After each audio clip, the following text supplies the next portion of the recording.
Olá, amigos da Odontologia, de volta com mais um episódio do Odontocast. E agora nós vamos falar um pouco de política pública, vamos falar do Brasil sorridente, do SB Brasil e principalmente de populações indígenas, populações de ribeirinhos e populações até de quilombolas. Quem é que está com a gente, Penélope? Tudo bem? Tudo bem, Marcelo, graças a Deus, tudo tranquilo. Então, tá aqui um amigo, um professor, amigo também da minha época, que é o professor Helder Henrique Costa Pinheiro, que é especialista em saúde pública, doutor em doenças tropicais e é professor de saúde coletiva da Faculdade de Odontologia da UFPA. Legal. Helder, muito prazer tê-lo conosco, muito obrigado por aceitar o convite. Sabemos o quão é difícil ter essa agenda disponibilizada para nós. Já tínhamos tentado anteriormente e aí conseguimos hoje. Então, obrigado pelo convite aceito. Estamos aqui para debater, para aprender, para discutir e levar informações para a odontologia paraense, odontologia brasileira, quiçá a odontologia mundial. Ô Marcelo, presidente, né, do Conselho, te agradeço o convite, também agradeço, Penélope, o convite de estar participando, e é uma honra de estar aqui para poder, nesse canal de comunicação do Conselho, falar um pouco de política pública, falar sobre assuntos que são bastante interessantes, são muito caros para mim. Isso. Penélope, 2 motivos para tu fazeres a primeira pergunta para o Helder. És da turma dele, né? És contemporânea dele. E você é a dama, então, por favor. Então, seja muito bem-vindo, Helder. Então, você é uma pessoa muito querida e que para mim é uma satisfação tê-lo aqui. E, assim, nada melhor do que um especialista para a gente falar sobre saúde coletiva, sobre saúde pública. Eu vou te fazer uma pergunta bem abrangente para a gente começar a destrinchar, porque tem muita coisa, né, Helder? Então, vamos lá. Como é que está a saúde pública na área odontológica no nosso país? Isso é bastante importante, né, essa sua pergunta, porque nos remonta, talvez, a entender como é que era a saúde pública, por exemplo, antes, inclusive, da criação do Sistema Único de Saúde, né, em que, para a população em geral, né, o acesso era basicamente por urgências mutiladoras, se tinha, né, historicamente, e ainda se permanece uma ação muito voltada para a saúde escolar, desde a década de 50, com a Fundação CESP, só que havia um grande gargalo que era como ofertar uma odontologia de caráter integral, especialmente as questões curativas que não pudessem ser somente mutiladoras de exodontias para essa população. E isso vem a ter essa garantia a partir eu acho que é interessante colocar aqui, a partir do marco legal da Constituição, onde se estabelece que a saúde no Brasil, pública, seria não somente para quem tinha até o momento, né, o seguro, né, pelo Instituto Nacional do antigo INAMPES, né, de quem tinha carteira assinada, quem era trabalhador, e se amplia isso para toda a sociedade. Né, a partir do princípio da universalidade, que o Sistema Único de Saúde foi, então, instituído. Né? Isso em 88, né? Com a Constituição de 88. 88 e estabelecido especialmente com a Lei Orgânica no ano de 90, né? A Lei Orgânica de Saúde, que foi modificada no ano passado, né? Uma das modificações que essa lei orgânica tratou foi da inclusão da saúde bucal como item, a gente vai falar um pouquinho, né? Eu já sei que a gente vai falar. Vamos botar um slide disso aí. Isso, e aí quando você tem o estabelecimento não só da saúde bucal e a criação do SUS, se há vários movimentos para poder garantir essa universalidade da saúde bucal, em que se teve, por exemplo, a criação de equipes de saúde bucal no Saúde da Família, isso no final da década de 90, especialmente na implantação dessas primeiras equipes no ano 2000, e que se teve a alavancagem, especialmente porque saúde pública se faz com investimentos, não só de capital como de custeio, especialmente se teve essa alavancagem não só do número de equipes, mas do investimento, quando se teve a instituição do que hoje é conhecido como Brasil Sorridente, o programa que foi a partir do ano de 2004, né? Mas isso havia todo um movimento para que pudesse se ter uma política nacional de saúde bucal com garantias, com recursos, que pudesse ampliar a saúde bucal da população. E aí, desde então, se tem um histórico, por isso que é importante falar antes do SUS, né, antes do próprio Brasil Sorridente e desde 2004 para cá. Pois é, me abre um parêntese, porque antes da gente falar do Brasil Sorridente de uma forma mais enfática, mais específica, promoção de saúde, na saúde coletiva, de saúde bucal, ela também é pensada como a prevenção, né? Hoje, mais do que nunca, se sabe disso. E a fluoretação das águas, principalmente em cidades urbanas, a partir da década de 70, de 74, salvo engano, me corrija se eu estou errado, de 1974, foi uma mudança de chave para essa questão de prevenção à população. Concordas com isso? Não, sim. Um dos fatores que faz com que, por exemplo, a gente consiga identificar como está a saúde bucal da população é a ocorrência de lesões de cárie, né? E uma tecnologia que foi fundamental, não só no Brasil, mas em todo o mundo, para a redução, né, do quantitativo de lesões de cárie na população foi a fluoretação, ou seja, o ajuste da concentração de fluoretos na água de abastecimento público. E no Brasil isso também ficou a partir de 1974? Isso. A primeira experiência que teve foi em 53, no município de Baixo Guandu. Né? Ano passado eu tive a oportunidade de conhecer o município, a estação que foi a primeira. Onde? Fica no Espírito Santo. Né? Fica... Foi a primeira cidade, né, que teve... a receber a tecnologia, até a fluoretação, né? Ano passado foi a comemoração 53. Ano passado teve a comemoração de 70 anos. Tive a oportunidade de conhecer a cidade, viajar... 1953, 1974, vai lá. E aí, ou seja, desde então se tem em algumas cidades, foi se instituindo a questão dos sistemas de fluoretação, especialmente onde se havia tratamento de água. E inclusive aqui no Pará já teve esse processo. Atualmente a água não é fluoretada, né? Isso a gente está... Da nossa população. Da nossa população no Pará, especialmente em Belém, não é fluoretada. Isso a gente tem dados de uma pesquisa que nós coordenamos aqui na região, que é o projeto Vigiflu. E a gente está em tratativas e negociações com a Coordenação Estadual de Saúde Bucal. Nunca tivemos água fluoretada. Não, já tivemos aqui no início da década de 90, só que se deixou de se fazer. E é isso, o que é importante, Marcelo, quando a gente fala sobre fluoretação, não é só colocar, né, para funcionar, onde tiver a estação de tratamento, ter o processo de fluoretação, mas fazer uma vigilância desse processo. Monitoramento, gente. Monitoramento não só da água, mas também há necessidade da gente fazer também um monitoramento epidemiológico, para verificar como é que tem sido o efeito. Qual é o impacto, né? O efeito não só na cárie dentária, como na questão da fluorose, que é o único efeito colateral quando a água não é tão desajustada, por isso que precisa ter uma vigilância sanitária dentro desse processo, que é a questão do fluorose, mas quando há essa ocorrência, até dados epidemiológicos mostram que é naquele grau leve ou muito leve, que é até imperceptível, né, a olho nu do paciente. Claro que há situações em que é necessário até intervir publicamente, quando você tem em locais, por exemplo, aqui no Brasil, tem no Rio Grande do Sul e na Paraíba, que a própria água natural, por questões subterrâneas, já tem uma dosagem de fluoreto bem maior. E aí é uma preocupação que a gente tem de não que a população não tenha esse acesso por causa da questão do desenvolvimento da fluorose.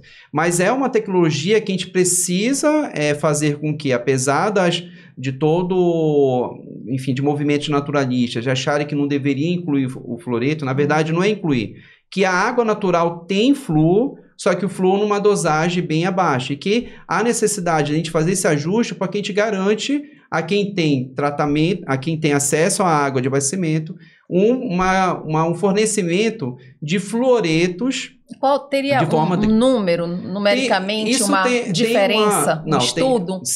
Tem margens de concentrações. Isso de acordo com a região, devido à média também das temperaturas. Claro que aqui, como a gente vive numa região quente, deveria ter uma consideração de ajuste da consideração um pouco menor, porque a gente tende a ter uma frequência maior de ingestão de água. Em regiões que tem um clima mais temperado, um clima mais baixo em termos anuais, ali a consideração tem que ser um pouco maior. Mas fica em torno do que é o benefício, é o 0,7 partes por milhão de fluoreto. E esse impacto com relação à cárie dentária? Não, isso tem evidências de vários estudos, inclusive a gente está se organizando enquanto grupo de pesquisa na universidade, com essa tratativa da gente fazer, a gente ter a possibilidade de refluoretar a água de abastecimento de Belém, também a gente se planejar de fazer estudos que vão ser longitudinais, de cárie dentária e de fluorose, para a gente ver como é que está a situação de cárie atual, principalmente em regiões que a gente sabe que, se a gente começar com a estação de tratamento daqui do Utinga,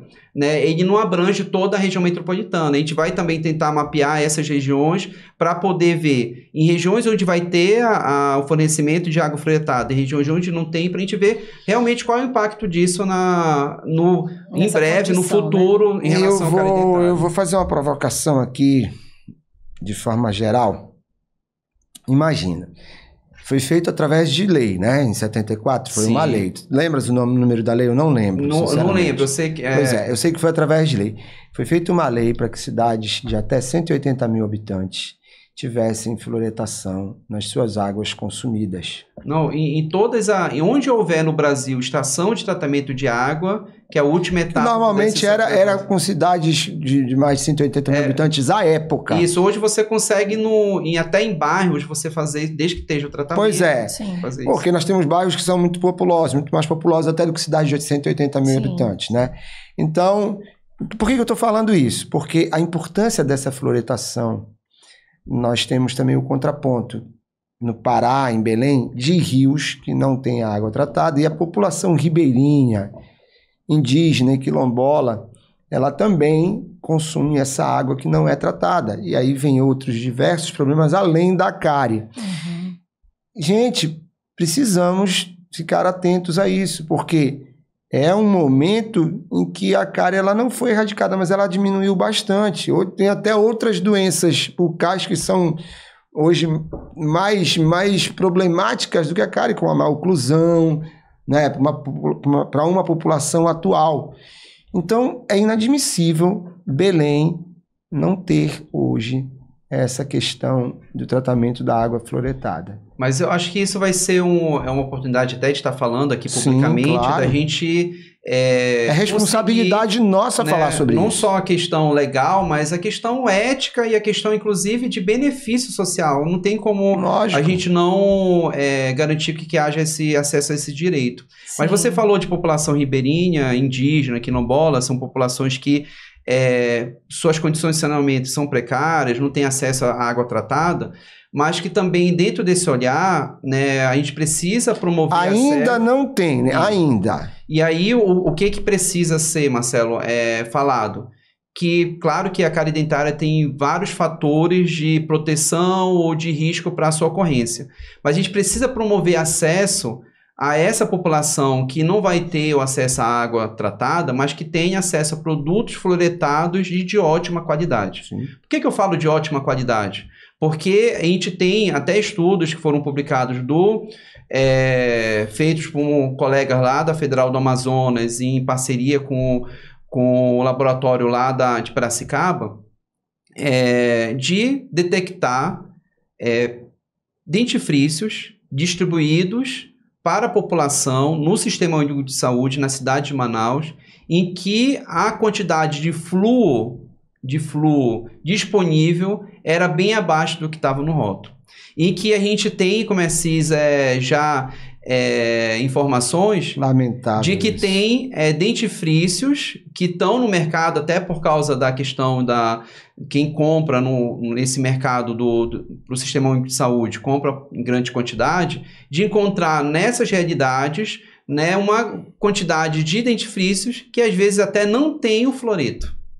E isso é importante falar também da importância da regulamentação, até do ajuste da norma que tem da Anvisa sobre a questão de fluoretos. Isso o professor Jaime Cury, ele tem já alertado há bastante tempo, porque você tem hoje na legislação uma quantidade máxima do que se pode ter no dentifrício, que é em torno de 1.500 ppm. Mas não tem uma quantidade mínima. Ou seja, garantir com que o que está no rótulo possa realmente ser avaliado e possa também ser parte de um processo constante de vigilância sanitária. Pois é, mas essa vigilância sanitária ela não está ocorrendo porque falta de vontade política. Porque, olha só, não é ciência, cientificamente tem como comprovar. Já está com mais do que comprovado. Sim. Não é? E não tem o mínimo comprovado ainda.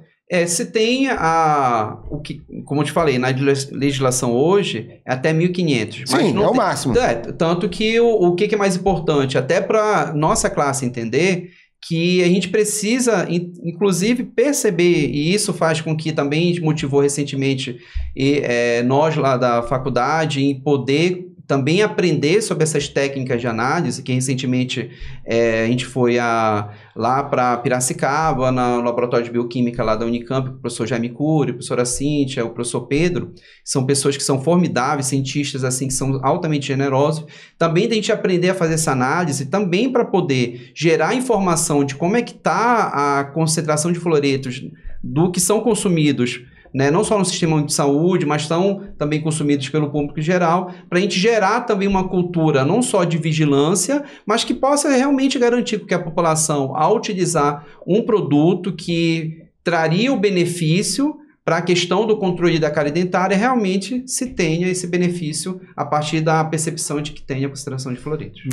Quando eu perguntei, né, como é que anda a saúde pública, né, com relação à odontologia, fica muito difícil, né, Marcelo, a gente atuar num país que, assim, a gente não vê essa totalidade, às vezes até nas concepções do que tem que ser feito. Por exemplo, uma região como a nossa, uma região carente, né, de um índice ainda elevado de cárie dental, ainda não ter um mínimo, que seria a fluoretação de água, pelo setor público, né? E assim, e o flúor, apesar das controvérsias, já está mais do que comprovada a sua eficácia. Né? Estou falando, quer dizer, na verdade, estou falando também pela ABOPED, que eu sou odontopediatra, e que a recomendação da Associação Brasileira de Odontopediatria é a utilização do dentifrício fluoretado desde o primeiro dente, de maneira correta, quantidade correta, né? Daí, somente para enaltecer, né, enfatizar a importância da utilização do flúor. E quando você fala, né, até tentando ainda responder a primeira pergunta, né, que a gente está encadeando vários assuntos. Vai trazer tudo à tona. Como é que está a saúde bucal do povo brasileiro? E o Marcelo falou sobre prevenção, promoção de saúde. Ainda se faz necessário, claro, muita oferta para atender a demanda reprimida com as suas necessidades, mas também é fundamental se trabalhar com processos de educação, de promoção de saúde, que a gente sabe que quando se fala dessa ação num ambiente comunitário, num determinado território, a gente vai ver que há vários outros fatores que interferem não só na qualidade de vida, mas interferem inclusive na eficácia das ações de promoção de saúde. Não é à toa que mostra, por exemplo, falando sobre as desigualdades que nós temos, tu estava falando sobre a questão de ter a fluoretação na região norte, especialmente aqui na capital e nas cidades que tem estação de tratamento, a gente percebe, ainda a gente não tem, falando do estudos epidemiológicos nacionais, o que a gente tem de resultados de 2010, lá apontam que você residir em regiões como o Norte e o Nordeste, isso aumenta a sua probabilidade de ocorrência de cárie dentária, porque nas duas regiões, é onde está a menor concentração de população ou abrangência de população, de formas percentuais, com acesso à água fluoretada. Falando isso só de um item. Fora as questões de renda, questões raciais, questões outras que também explicam essa diferença, que a gente chama de iniquidade na distribuição da cárie dentária. Sim. E que se tem reduzido ao longo do tempo. E só que essa redução, até estudos, eu estava ouvindo o professor Angelo Roncalli recentemente, na Federal do Rio Grande do Norte, que foi até fruto do pós-doutorado dele, que ele apontou uma redução, que essa redução de cárie dentária é uma redução também desigual. Ou seja, onde você tem uma característica socioeconômica mais privilegiada, essa redução dos números de cárie dentária, de lesões de cárie, é muito mais rápido do que a população da mesma idade, só que numa condição social, né, mais baixa, com questões de instrução menor e questões até de localização de regiões onde que a organização de serviço de saúde ainda não garante com que ele tenha um acesso adequado e constante às ações de saúde bucal. Isso faz com que a cárie dentária ainda seja número 1, né, de doença de saúde pública, no caso. Olha, deixa eu falar uma coisa para vocês. Eu não fico em cima do muro, sabe? E eu fico realmente indignado e desabafo com vocês, porque isso aqui é para informar. Eu, como cidadão, não estou mais falando como dentista nesse momento, como cidadão, é revoltante estar passando por problemas desse tipo, que, assim, quando a gente discute o assunto em qualquer lugar com outro colega, fica muito notório que a questão dessas políticas públicas, eu não estou falando de partido nenhum, eu estou te falando dos últimos 40 anos, entendeu? Ouvir hoje aqui de ti, eu não estava com essa informação, te confesso, que Belém não está com água fluoretada, para mim isso é realmente frustrante. Então, nós estamos falando da capital do Pará. Ou seja, está havendo um retrocesso. Exatamente. Porque já houve em algum momento... Exatamente. Essa situação, essa condição, gente tem que tocar o dedo na ferida, tem que apertar lá para doer. Porque o que leva a crer que essa diminuição do índice de cárie que houve, ela houve muito mais por dentifrícios que hoje estão no mercado com o flúor. Porque eu sou da geração do Corinos, que não tinha o flúor. Né? Vocês um pouco mais para cá. Então, hoje todos os dentifrícios, por mais que alguns, como vocês atestaram já cientificamente, comprovaram, tenham menor quantidade, mas tem alguma quantidade. É difícil você ter algum dentifrício que não tenha flúor. Não, tem alguns que não contém flúor. Mas está no rótulo que não, está no rótulo. Geralmente dentifrícios assim, infantis ainda no mercado, mas já tem essa orientação da Aboped. Mas para a população em geral, o dentifrício tem flúor, atualmente. Sim. Legal? O flúor está comprovado que é eficaz contra a cárie. E as políticas públicas só querem saber dos números. Sinceramente, Helder, a gente precisa falar sobre isso. E eu vou tocar no assunto agora que a gente vai puxar. Gabriel, por favor, nossa técnica, joga o nosso slide que eu tenho um negócio para comentar contigo.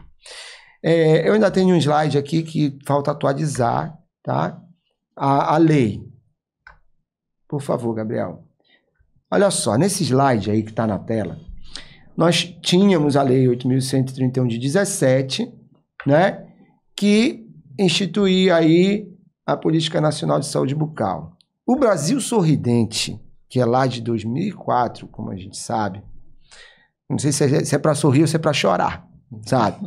Como é que pode um programa criado em 2004 virar um projeto de lei em 2017, alterando uma lei 8.080 de 1990, quando foi incluída a saúde bucal na Constituição lá em 88, e agora em 23, em 8 de maio de 23, ela virou a lei atual, né? Que agora é mais saúde bucal.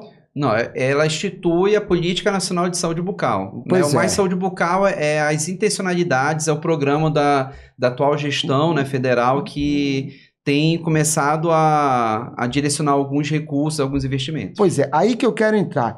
É tanta alteração, é tanta dificuldade, é tanta preocupação em fazer alguma coisa e não consegue fazer o que é para ser feito.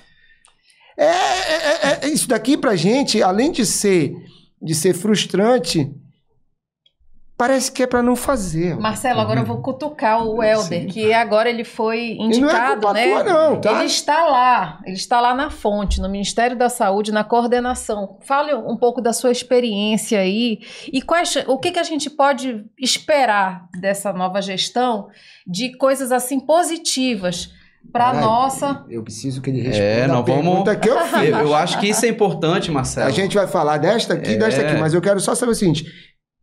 É muito mais simples descomplicar isso. Por que a política complica, cara? Eu acho que a gente precisa fazer uma análise histórica também. Sim. Né?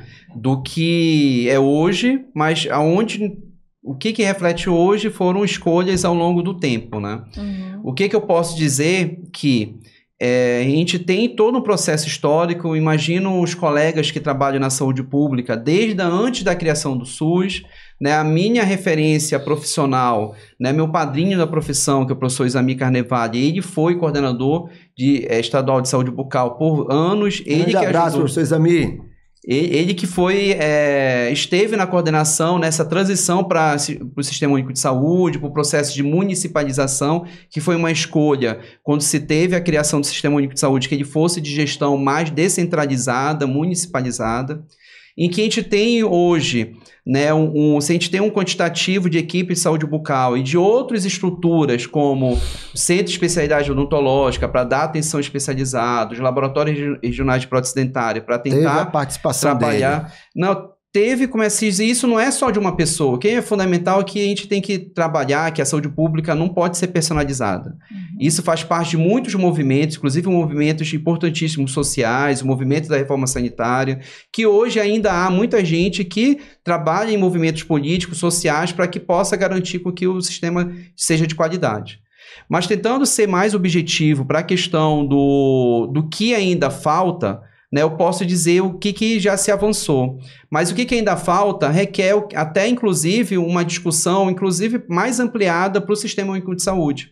Se a gente quer um sistema que tenha cada vez mais eficácia, se tenha um acesso mais ampliado e melhorado, inclusive não só para questões curativas e preventivas, mas para acessar questões promocionais, se faz necessário não só ajustes na mudança de gestão, ajustes em educação permanente, que isso é uma coisa que sempre tem que estar trabalhando isso no Sistema Único de Saúde para que as equipes possam melhorar seus processos, inclusive passar por processos avaliativos, né, de desempenho, claro, respeitando as suas especificidades. Não dá para a gente cobrar uma produção ou uma caracterização, por exemplo, de trabalho ambulatorial de quem trabalha numa zona urbana para quem trabalha numa zona rural. Mas que é fundamental que se tenha planejamento para isso, que é uma coisa que as equipes precisam melhorar seus processos de planejamento e de execução de tarefas, mas, acima de tudo, é pensar como é que a gente pode otimizar esses recursos, mas, acima de tudo, também garantir que esses recursos possam ser ampliados. Né? Ou seja, até vale a pena também discutir, se a gente fosse ampliar esse olhar de investimentos, porque a gente, às vezes, só dá o olhar para o financiamento federal, de custeio de equipes, que até recentemente houve reajuste nos custeios mensais de centro de especialidade odontológica, de laboratórios regionais, de equipe de saúde bucal, mas há necessidade de ver quais são as diferenças que tem de financiamento e isso discutir em sociedade, qual é o financiamento que deve ser tripartite. Do governo federal, Estado e do Estado e do município. Então, é necessário, inclusive, também nesse processo político, que deve ser feito até a nível local, para discutir com o secretário de saúde qual recurso que do governo municipal deve estar direcionando para isso. E, acima de tudo, uma coisa que precisa ser feito, que eu tenho conhecimento, é o estado do Mato Grosso do Sul, de Minas Gerais começou agora, de um financiamento estadual para a equipe de saúde bucal atuarem no seu território. Isso ajuda, porque quando você tem um aporte maior de financiamento, também ajuda a fazer com que a compra de materiais comece mais frequente, você pode melhorar a qualidade daquele produto e garantir com que até a estrutura possa ser melhorada. Bom, a divergência ela é salutar. Com todo respeito um ao outro. Uhum. Eu não concordo contigo. Por que eu não concordo contigo? Porque tu estás falando de ampliar a ação. Eu estou falando de ter a ação. Nós estamos sem ação. Vou te dar um exemplo. Eu tive no Ministério Público ano passado com uma equipe com vários presidentes de conselhos de saúde, porque não tinham os serviços de saúde no pronto-socorro, não tinha dentista no pronto-socorro há 5 anos. Então, como é que vai pensar em ampliar um serviço se não está nem oferecendo? Como é que tu vai pensar em ampliar uma fluoretação de água se tu não estás nem com a fluoretação de água, que não era para ter acabado nunca, gente? É aí que está o ponto cego, né? O ponto cego que... Por que acabou o serviço? Por que não está funcionando? Eu não posso pensar em ampliação se não tem o funcionamento dele. Uhum. E aí, desculpa, Helder, mas assim, eu não estou aqui, volto a dizer, contra ninguém. Eu só quero que a política a política pública, antes de pensar em ampliar, ela pense em ofertar. Não, isso eu acho que até a coordenação, né, de saúde bucal, a nível nacional, poderia fazer um mapeamento, né, dessa situação. Penélope, mas nós estamos falando de uma cidade de 10 mil habitantes no interior. Se ele me disse que não tem em Belém, eu imagino que não tenha em Ananindeua, com 800 mil, que não tem em Santarém, com 400 mil, que não tem... Não tem no estado do Pelo amor de Deus, eu tenho que falar, gente, porque eu não posso ficar calado. Mas é revoltante, olha, mas realmente. Isso que você fala, desse aspecto pontual da urgência, né, dentro do município de Belém, né, isso quem deve responder de forma mais... a gestão. Mas eu concordo contigo que em todo o território nacional, as equipes, especialmente de caráter municipal, precisam estar preparadas para responder, não só para trabalhar as ações educativas, preventivas de atenção básica, mas a gente precisa, que é uma coisa que a gente precisa até falar, como é que o público em geral, o cidadão precisa saber se ele tem algum problema, especialmente, por exemplo, de dor dentária, aonde ele precisa procurar. Perfeito, Helder. E isso em todos os municípios. Eu acho que isso é uma responsabilidade do secretário de saúde, do prefeito, do gestor, como é o executor, e precisa trabalhar isso junto com a Secretaria de Saúde, inclusive para a gente melhorar a comunicação. Perfeito. A gente precisa melhorar muito a comunicação entre sociedade e o gestor, aquele executor, para que a população realmente possa entender qual é o seu direito. E aí, nisso aí, que eu acho que onde tem experiências, que eu tenho um relato, onde há um maior acompanhamento, inclusive de olhar de vigilância e atuação que não é totalmente influenciada pela gestão local de conselhos municipais de saúde, naqueles locais onde há maior tensionamento. O que a gente precisa realmente apontar para a sociedade? Que se aquilo não está sendo garantido, a gente precisa tensionar. E com certeza, quando você participa, Marcelo, de uma ação dessa, de forma integral em relação a uma urgência e emergência, isso mostra que houve tensionamentos, houve gente por trás, cidadãos, não é somente a instituição, né? Porque a instituição se faz de pessoas. Da mesma forma que a saúde também se faz de pessoas. Tem que entender como é que essas pessoas conseguiram identificar, se tensionar e incomodar. E da mesma forma também que me incomoda enquanto cidadão, né? E eu também trabalhei em equipe de saúde bucal na atenção básica, o quanto que é complexo trabalhar, né? Seja na capital, seja no interior, mas o quanto que a gente precisa fazer com que, mesmo com a questão até da limitação de recursos, a gente possa planejar para fazer o melhor possível dentro daquele local. E aí a gente ir atrás de recursos. Se não está tendo algum financiamento, se não está diminuindo o repasse, e aí é uma coisa que a gente precisa também entender de gestão pública nesse processo de financiamento e ir atrás de forma de financiamento melhorado. Agora, uma coisa né? que a população ela pode também denunciar, ela pode requerer para o Ministério Público. Exatamente. Porque isso faz parte da lei do SUS também. Sim. Aonde não há alguém, né, o Estado tem que suprir. Lógico. Não é verdade? E a gente está falando isso, Helder, sabe por quê? Porque nós também atuamos na ponta. Sim. Nós somos do sistema público, entendeu? E a gente vê aberrações. Eu vou te dar um exemplo. Ano passado, eu recebi uma proposta para ficar no município cuidando das próteses, mas o coordenador de saúde bucal queria que eu fizesse 400 próteses por mês, totais, e quais seriam as condições? Era uma consulta para moldar e a outra para entregar. Porque ele precisava do quantitativo. Lógico que eu não aceitei, não existe isso. Quem faz prótese, não molda e entrega na outra uma prótese total. Pode até ser que o paciente leve, mas ele não quem vai faz usar, prótese, gente. Não, vou lhe corrigir. Quem é um protesista, né? Nem o clínico deve fazer isso, pelo amor de Deus. Molde na outra tu entregas, não tem como. Então, quer dizer, isso aí que eu entro, que é a política pública de forma geral. É a gestão querendo o quantitativo, quando ela precisaria ter um qualitativo, e que, volto a repetir, eu não estou falando de uma cidade pequena, estou falando da capital do Pará, que, surpreendentemente, eu não sabia até esse momento que não estava com a questão da água fluoretada atualmente. E há quanto tempo? Só para a gente, isso é diálogo. Há quanto tempo não está havendo serviço de água fluoretada em Belém, tu sabes dizer? Isso é bem interessante, Marcelo, que você aponta, né? Que o quanto é a importância quando a gente vai falar de saúde numa ideia que a gente define como intersetorialidade. Por exemplo, a questão da água fluoretada não é diretamente relacionada ao setor saúde. Sim. O setor saúde, ele, por questões de vigilância de saúde, acompanha, que é o setor de saneamento. E a gente tem que entender que isso faz parte de atribuições das concessionárias. Saneamento, saúde, vai tudo chegar no gestor principal. Sim. Né? Então, tem que estar, e eles têm que estar sabendo disso. Sim, e aí, ou seja, isso aí a gente tem dados, né? Foi uma dissertação de uma aluna até orientada da Maiara, que foi orientada pela professora Regina, que aponta ali no meados do início dos anos 2000 que cessou. Eu lembro quando eu estava na... 2000 que cessou.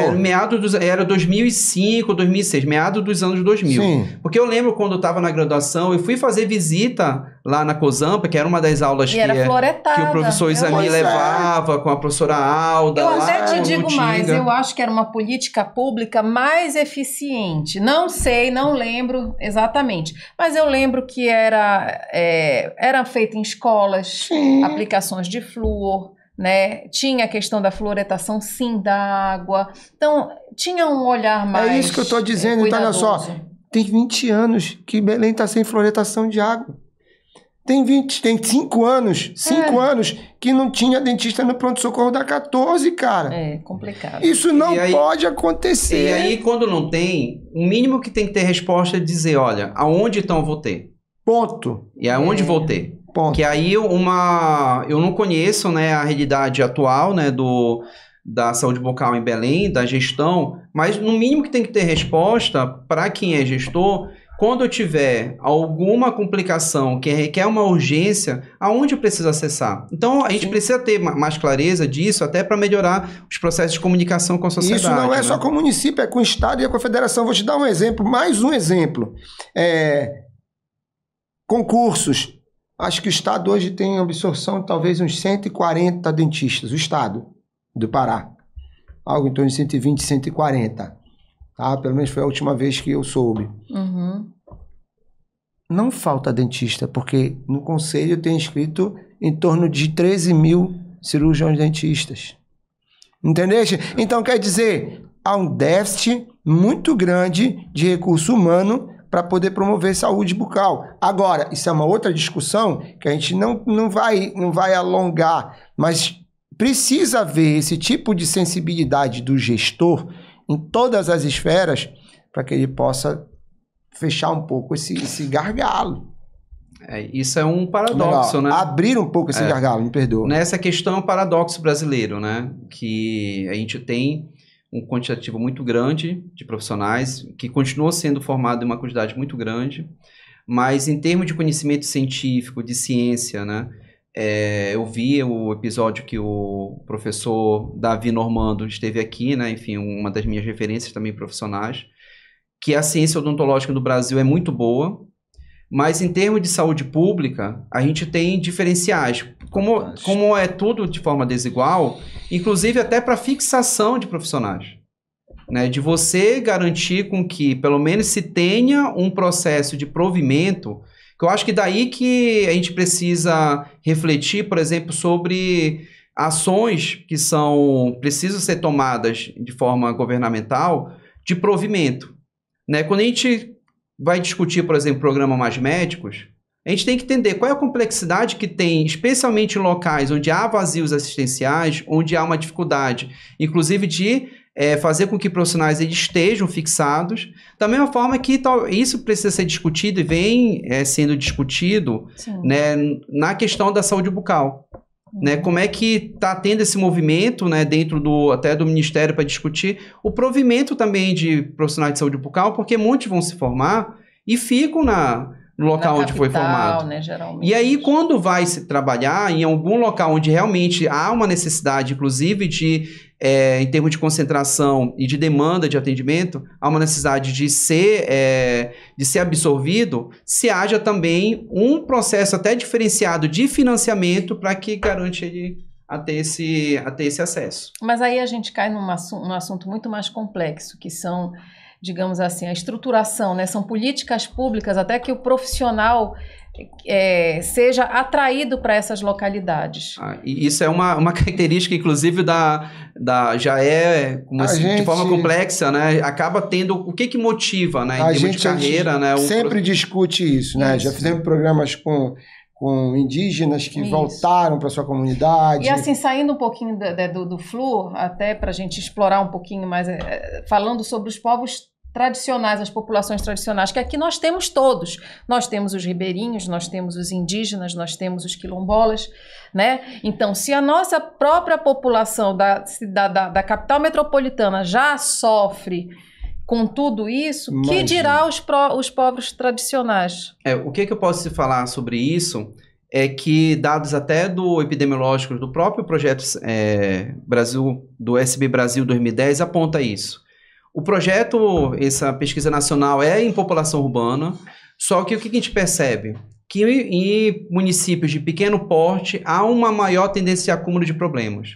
Além disso, o que a gente precisa para levantar a luz a esse problema? A gente precisa saber o quão está doente ou quão está acúmulo de doença nesse tipo de população. Que são os levantamentos epidemiológicos. O que eu posso dizer? Que havia uma programação para ser realizada em 2020, o SB Indígena, mas por questões de decisão da gestão passada federal foi encerrado, mas está retomada essa discussão, né? Está em fase de até ajuste, eu estou fazendo parte até do comitê. Nós não temos esses estudos, professor. A nível nacional, não. Se tem estudos, por exemplo, tem até que vai ser o coordenador desse SB Brasil, que é o professor Rui Arantes, lá da Fiocruz, ele tem estudos na população chavante, só que a gente sabe, igual como a população brasileira, também há um diferencial por etnias e até por distritos sanitários.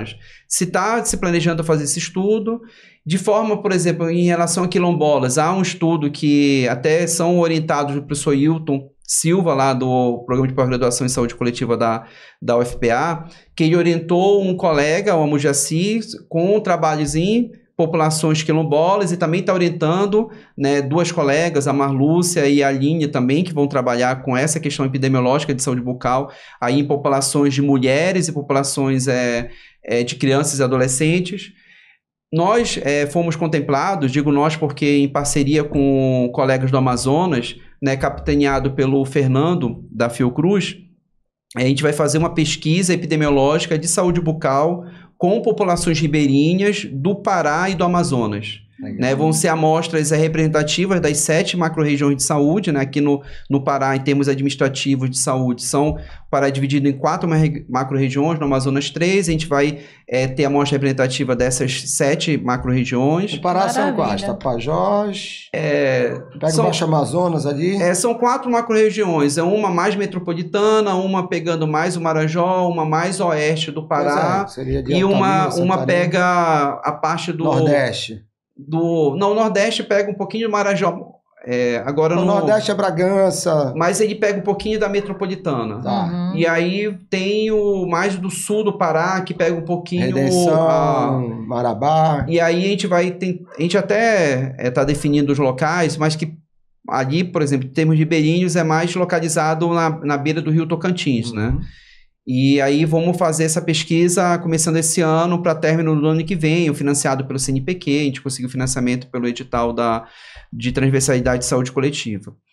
E também, até para a gente saber um pouco de como é que os desafios do trabalho do dentista em cenários de populações ribeirinhas, né, a UFPA celebrou um convênio, que é um termo de execução descentralizada, com o Ministério da Saúde, que o Ministério da Saúde está financiando um projeto de pesquisa em que eu estou coordenando, para avaliar o trabalho de equipes de saúde bucal que atuam em população ribeirinha. Não só aquelas equipes de saúde bucal que estão localizadas na atenção primária em município, mas também aquelas equipes de saúde bucal que estão cadastradas e que atuam naquelas UBSs fluviais. Uhum. É uma outra para a gente ver qual é o cenário, como é que é o trabalho, qual é a estrutura que tem, porque o Ministério da Saúde ele quer dar esse olhar para avaliar como é que está o trabalho e que ações precisam ser ajustadas para adaptar e para melhorar a qualidade do acesso, porque não é só ter a equipe, mas você precisa melhorar processos, não só de atendimentos curativos, talvez organização da agenda. É aquela coisa, não adianta ampliar. Né? Se a gente já tem o serviço, já tiver o serviço, já está funcionando bem. E aí, de forma estratégica, né, além dessa questão desse trabalho da avaliação dessa equipe de saúde bucal, que é demandada pela Coordenação Geral de Saúde Bucal do Ministério, né, a coordenadora Doralice Cruz, que está à frente dessa atuação, ela também tem algumas ações estratégicas. Pensando nessa questão da formação, né, ela está desenvolvendo uma parceria, um convênio com a UFMG, Federal de Minas Gerais, para trabalhar num curso de aperfeiçoamento para todas as equipes de saúde bucal do Brasil que atuam na atenção primária, para melhorar processo, melhorar qualidade do atendimento. Se tem com a Federal do Maranhão também um curso para formar todos os mais de 1.000 gestores de centro de especialidade odontológica para tentar melhorar o processo, além de 2 instrumentos que nunca tinham sido avaliados nacionalmente, que eram as UONs, Unidades Odontológicas Móveis, e os Laboratórios Regionais de Prótese Dentária. Né? Quem vai capitanear essa avaliação a nível nacional de como é que é o trabalho das Unidades Odontológicas Móveis é a Federal do Rio Grande do Norte, lá coordenado pelo professor João Roncalli, e o dos Laboratórios Regionais é a professora Sônia Chaves, da Federal da Bahia, que vai também dar essa luz. Porque a gente já tem dados de como é que está a estrutura, a qualidade, a coordenação tem essa realidade das equipes de saúde bucal e dos CELs, porque foi feito avaliações externas de um programa que foi extinto pela gestão passada, que era o PEMAC, que é o Programa de Melhoria do Acesso e Qualidade dos Serviços. E foi feito avaliações externas nessas equipes e tem dados, tanto que a partir desses dados que está se planejando ações futuras para melhorar a saúde bucal no Ministério. Legal. Gente, meu ponto aqui já extrapolou o tempo, a gente vai falando tanta coisa tão rápido. A gente vai falar sobre saúde pública, né, num país gigantesco não para. como e assim, a nossa... E numa região também tão diversificada como a nossa, fica difícil. O nosso desejo é que realmente as coisas aconteçam, né? Então, Helder, vou te falar assim, a gente tem muito para conversar. Esse Odontocast foi um episódio muito esclarecedor, entendeu? Mas a gente precisa finalizar esse episódio. Eu queria que tu fizesses uma chamada para os colegas assistirem esse teu episódio, fizesses os comentários finais, principalmente a respeito também do Conselho Regional de Odontologia, como ele está na tua visão, e te agradecer muito por estar aqui conosco. Marcelo, primeiramente agradecer, como eu iniciei a minha conversa, né, da confiança, né, da presidência, e com certeza isso aqui é uma ação que é respaldada pela plenária, né, do Conselho, né, convidar, né, os colegas que assistam, né, esse canal de comunicação, o Odontocast, que é um canal que eu já lhe dou parabéns pela iniciativa de comunicação direta, não só com a classe odontológica, mas tornando até referência de vários temas da odontologia, não só local, né, estadual, como até nacional. Eu posso dizer que o Conselho ele tem trabalhado, né, especialmente essa gestão, né, de estar retomando as ações que são necessárias para o funcionamento do que se propõe o Conselho Regional e que não seja fora disso, né, nenhum fora do escopo do que seria do Conselho. E eu vejo no trabalho de vocês, né, não só transparência, mas também um trabalho que realmente nos representa. E o que eu também posso já também provocar o conselho, né? Isso já tem umas conversas já de um tempo com o Marcelo, e isso também alinhando o que tem sido algumas práticas dentro de outros conselhos regionais, como o Conselho Federal, da gente instituir, né, em breve a nossa Comissão de Políticas Públicas. Estamos te esperando. Para a gente poder discutir esses temas, né, e sintetizar esses temas para que possa subsidiar algumas ações, algumas tomadas de decisão do próprio Conselho Regional de Odontologia. Eu já deixo aqui a minha palavra, com certeza, tá? De que a Penélope vai presidir essa comissão de políticas públicas, até pelo relacionamento dela contigo, e tu vais fazer parte dessa comissão, que basta vocês arrumarem mais uma pessoa para tocar. Eu só baixo a portaria, tá bom? E com honra. E é isso, Marcelo, a gente poderia estar falando mais, eu me predisponho, comece sempre que o Conselho precisar de estar não só apoiando as iniciativas, mas também conversando um pouco do que eu tenho um pouquinho mais de experiência e o que puder ajudar. Eu já me sinto feliz de estar aqui e vou me sentir de outras formas, de várias vezes ainda felizes com vocês, que são pessoas até que particularmente são muito cativas a mim e que eu admiro a pessoa que vocês são. A recíproca é verdadeira. Muito obrigado. Doutora Penélope? Então, eu sou suspeita para falar do Helder, porque nós já trabalhamos juntos numa jornada, desde acadêmicos, nós já participamos de centro acadêmico, fizemos trabalho juntos e acompanho a trajetória dele, é uma pessoa muito comprometida com a odontologia, com a saúde coletiva, muito engajado e muito estudioso.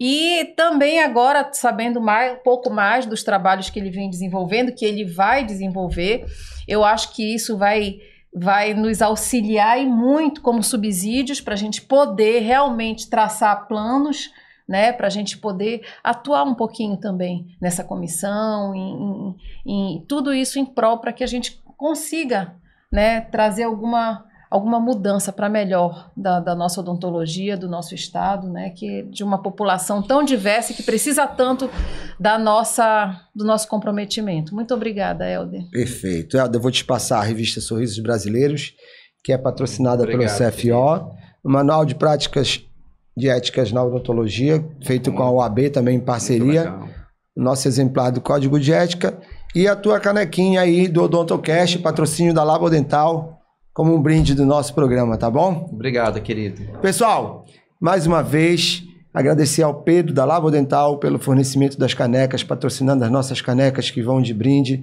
que é também uma coisa que fica com uma identidade visual e uma lembrança afetiva para os nossos entrevistados. Agradecer a presença do Dr. Helder Pinheiro e sugerir a vocês que indiquem o Odontocast, o podcast inteligente do Conselho Regional de Odontologia do Pará. Um abraço a todos e fiquem com Deus. Até o próximo episódio.